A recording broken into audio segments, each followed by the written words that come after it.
And now, coming to the stage, put your hands together for your host and MC, Roman Grisby.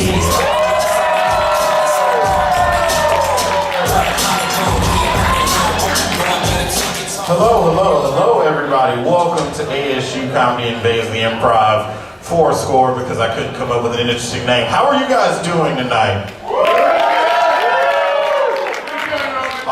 Awesome. For those of you that aren't aware of how this show is going to work tonight, we're going to have 3 completely different styles of comedy performed for you in 2 very, very hilarious packed hours. Hopefully they're hilarious. We're trying. First off, you're going to see Farside Comedy Hour, which is sketch comedy. They're celebrating their 30th anniversary this year, 30 years of existence at Arizona State University. Second off, you'll see Stand Up versus the World, some of the best college stand-up comics in the valley. And then last but not least, you guys get to participate and give some crowd participation to Bear in Mind Improv. One of the best comedy in the entire country. So hot! But until then, you get to deal with me. Hey! So how many of you are drinking tonight? Yes. My personal favorite is this lady. She's like, I am also drinking. I want to tell you guys a quick story before I bring out Farside Comedy Hour. I recently got obliterated drunk for the first time, and it was just a series of bad decisions. I was at a bar on Mill called El Jefe with some girls that looked like they could be in the Victoria's Secret catalog, but they were my friends, so like I got to hit on none of them. But we drank for free. We drank for free all night long. And at about 1 o'clock, I'm feeling it. My knees are kind of giving out. I'm dancing with this girl, and she says, Roman, make sure you get home safe.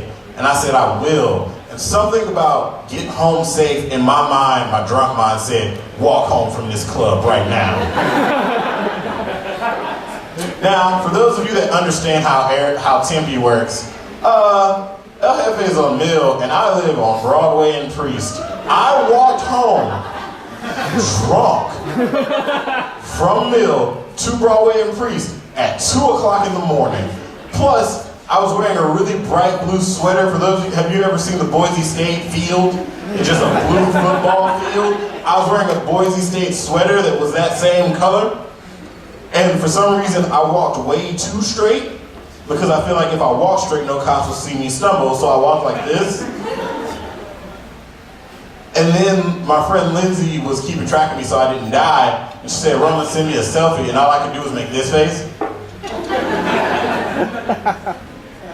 But my favorite part of that whole night was I was listening to my iPod as I generally do, and I was listening to some of my favorite songs, but some songs that if you don't have the context sound really rapey at 2 o'clock in the morning when there's a black dude with a bright blue sweater walking in your residential neighborhood.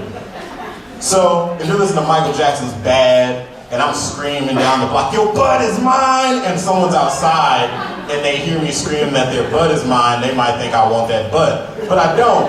I just want to moonwalk. That's all I want to do. I just want to moonwalk. Or if you listen to Eminem and every 30 seconds he says kill you, and I say kill you, and I'm just like kill you, kill you, kill you, kill you. And there's like a child riding his bike, you might think I want to kill him. It's terrible. How many of you have office jobs by a round of applause? You feel exactly how I feel. No, I don't want to do that. My office job teaches me really interesting things about dating, though. I learned the term unicorn, which I didn't know was a dating term. Apparently a unicorn is like a really rare person.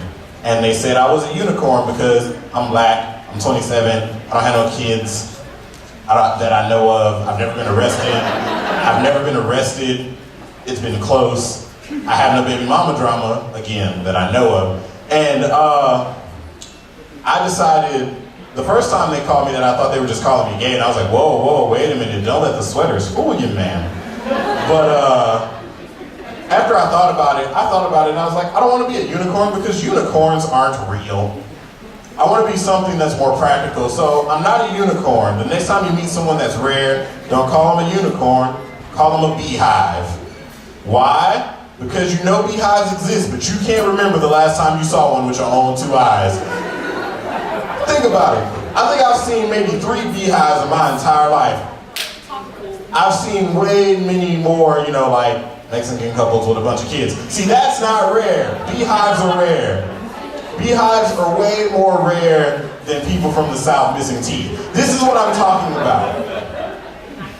You guys are a good crowd. We're gonna have a good time tonight.